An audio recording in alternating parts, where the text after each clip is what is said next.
Aí pessoal, ó, você que tem um carro aí GNV, quinta geração, e percebe que tá dando um barulho como se fosse falha de cilindro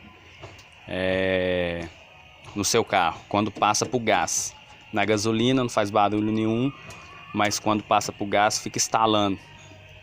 Eu suspeitei de cabo, que eu tava em viagem, e como eu não tinha ferramenta nenhuma, eu não mexi. Aí cheguei aqui agora aqui na oficina, agora eu vou ter tempo de mexer. Aí eu só desmontei isso aqui. Como eu percebi que era tipo uma falha de cilindro, um coletor rachado, alguma coisa, apesar de se fosse o coletor ia acontecer na gasolina também, e o barulho só está acontecendo quando passa pro gás. Eu vim aqui, ó, para conferir isso aqui, ó. Não sei se está dando para ver ali, ó. Soltou o quarto cilindro, soltou a rosca ali. Eu não sei se roçou ou se foi desenroscando com o tempo, entendeu? Foi muito mal feito isso aqui. Tá muito curta, a mangueira devia ser um pouco mais longa.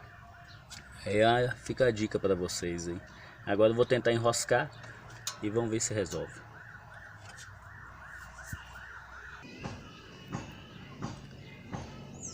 Aí pessoal, voltando aí, ó. Seguinte, deu aperto.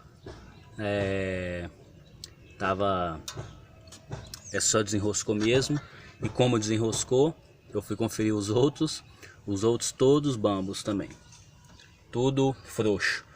E esse carro estava consumindo muito combustível, muito gás, antes de começar esse barulho.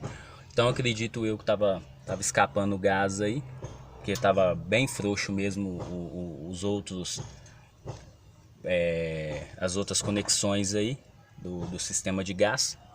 Aí eu apertei e agora ficou bom. Então agora eu vou só andar nele, vou ver se eu faço outra viagem aí e vou ver o consumo dele aí na estrada.